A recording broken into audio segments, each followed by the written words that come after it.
Funding for New Mexico in Focus is provided by viewers like you. This week on New Mexico in Focus, we head to the East Mountains to explore the ins and outs of the almost entirely volunteer efforts of New Mexico Search and Rescue. We are a highly trained group of individuals, primarily all volunteers, and they need this training to keep their efficiencies up. But we start the show in the Cibola National Forest. That's where 69-year-old Leslie McIntyre went for a walk on March 2nd and never came home.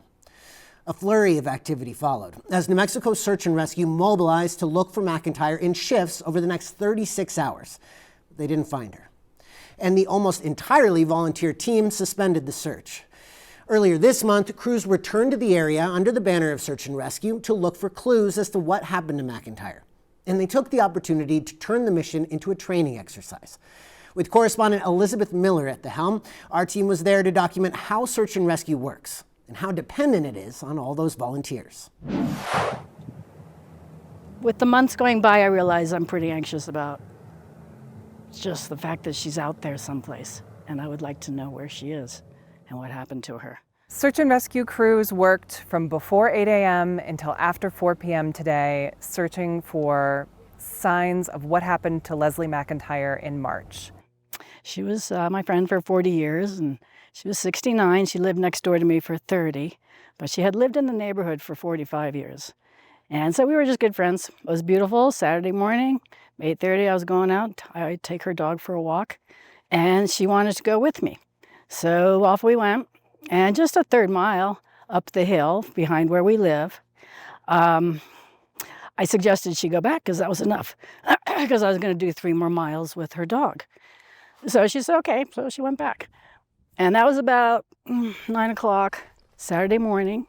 So I did my hike for about 50 more minutes and got back with the dog and went to her house, but she wasn't there. I called the neighbors, but she wasn't there. And then I drove around a little bit. After a bit of that, I realized this was going to be more than I could handle.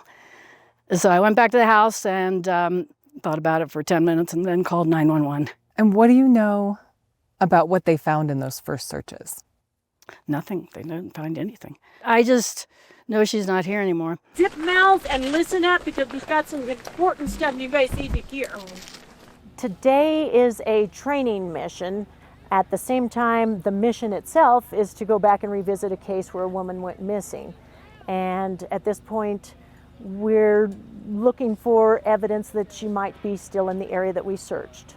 Normally, when a mission is called, it is fast and furious. Within an hour, we've got this set up already, and we've got ground teams that are needing to get out in the field.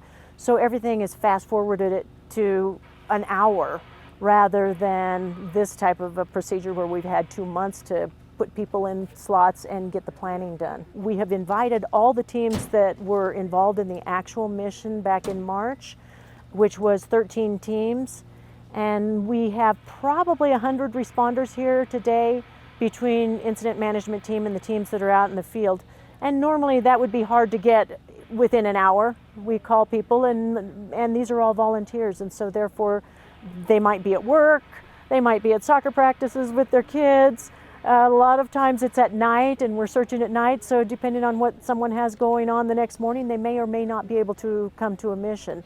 In this case, people have rearranged their schedules and they've checked and rechecked, and we've got a lot more responders than what we would normally have. So when the call came out, you know, we hammered that this immediate circle where there's a high probability. And so a lot of the search has now expanded way beyond. That's kind of what we're doing today. We're looking at the extremes of what could happen. Did she hike 20 miles? I don't know. Probably not, but maybe. Is anyone not ready? Ready down here. Search! So our main goal here is ground coverage. The more square footage that we can cover, the better it is. On a search for a person that we would be looking for, like that might respond back to us or something, we'd be yelling and sort of following trails and stuff like that.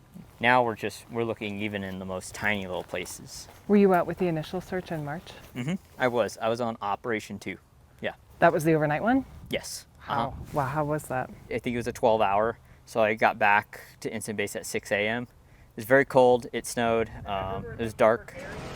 You get the adrenaline rush when you're driving to incident base, and then it just sort of holds you over the entire night. It was really, really difficult. So you just start thinking about, like, man, we got to get this done now. And that can sort of affect your searching.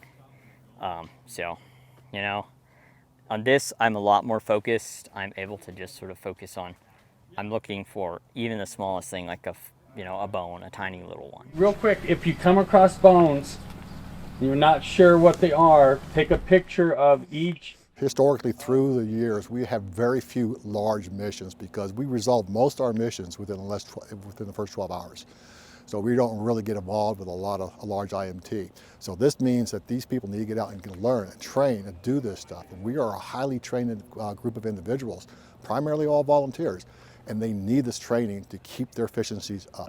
We're at our staging area and getting ready to deploy. We got called in that day, probably about 20 some odd people.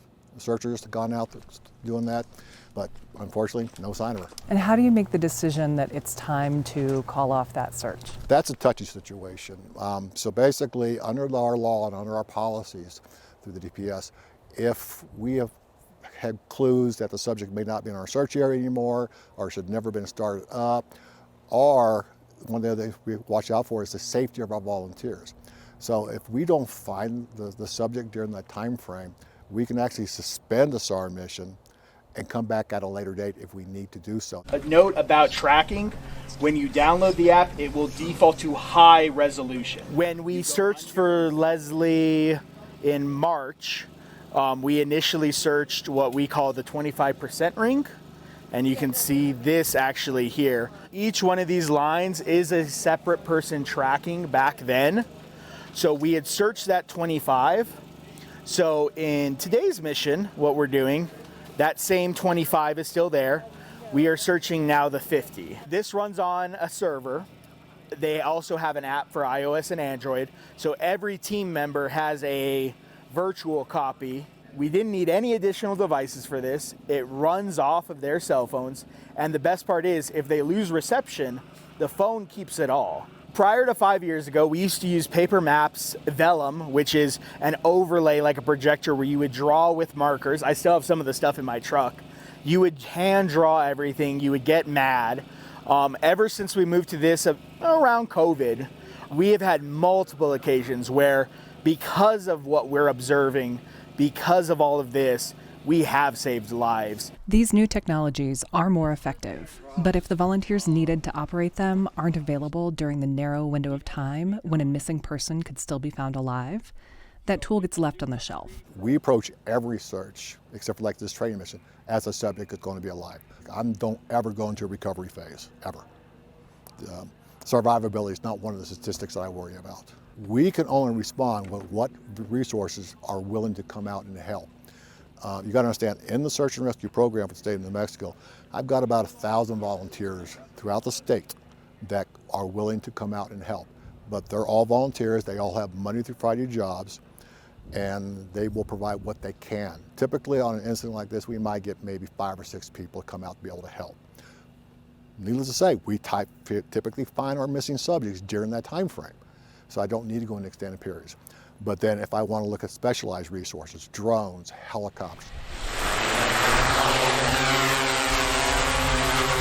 If it's a person that's just gone missing, we'll do more of a hasty search. We'll fly a drone above the trail system and we'll fly the actual trails. If it's at night, we can run FLIR, camera, thermal. Everything red is hot. Evidence search, it's what might change is we're still doing a area search, but we may fly at a little lower elevation and fly slower. Today we flew west of where the incident base was from her house, and we did an extensive grid search, and we were just looking for any color which at this point it would be like blue jeans. Right now here's reds, blues, so I could click on that and then it will actually show me where that is. So what do you think is leading to the delay that it's taking a week for somebody to call you guys to come in? Well, so that's actually going to change. It's that kind of a delay that's because the agencies don't want to call us. We are free resource. We don't cost them anything. But you know, that's a very common problem. So this past legislative session, there was a law that was passed that now search and rescue gets called at the same time. Our time frame is probably 30 minutes. So from the time the state police get called, they contact a incident commander on call. They determine what kind of resources they would need, and then they call the individual teams. So hopefully that's not going to be an issue, you know, anymore. One of the prime factors, kind of resource that we use is canines.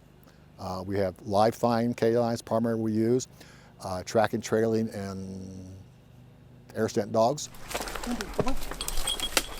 Indy is a single-purpose human remains detection dog. And when you said your dog shows interest, what does that look like? It can look like different things. One of the most common ones is the dog's kind of going along and suddenly goes, you know, his nose goes way up and he's like, oh, wait a minute. And then he stops and kind of starts, you know, looking around, trying to figure out what's going on. Other times it might be a sharp turn, not a head up, but a sharp turn. It depends on the dog. Different dogs do different things, and it's just a natural thing that they do, and you have to learn what your particular dog does. Since she's been missing such a long time, it's been 6 months, that if she's here, that she's deceased, and we're going to probably have scattered skeleton remains because of predators and birds and such. The methodical area searches in the field will go by one. While some of the debriefing suggests that possible evidence came up from their hours of effort, they're still without a clear answer. And it's also possible that they will be back out in the spring running yet another training exercise, searching this ground, trying to find answers. We have had some potential things, and the next step is everything that we think might be a part of that, we are going to turn over to the detective that was in charge of this case. We're going to take all the debriefing, all the map data, see what was covered. If another training mission is decided to be in this area, we will apply everything we learn from this training mission to make it more effective. What do you see in the benefit of like a training mission like this? I think it's really good for multiple agencies to come together and see each other and get to work together in situations like this. That's where you really build trust between, you know, a group like ours, Albuquerque Mountain Rescue, Cibola Search and Rescue, Civil Air Patrol, you know, New Mexico State Police, to come together like this and work together, you know, really builds those bonds and makes us more effective, you know, when big missions come out. For New Mexico PBS, I'm Elizabeth Miller reporting. As you heard from Elizabeth, search crews may have found some clues. It'll be up to New Mexico State Police to make sense of what they came up with during the somewhat unusual mission. In the vast majority of cases, search and rescue successfully finds its subject alive. We got some data from state police. Since 2012, the number of search and rescue missions is trending down from nearly 120 that year to just 81 so far this year, including the multiple searches for Leslie McIntyre. State police tell us that of the hundreds of searches during the last 13 years, just 5 have been unsuccessful.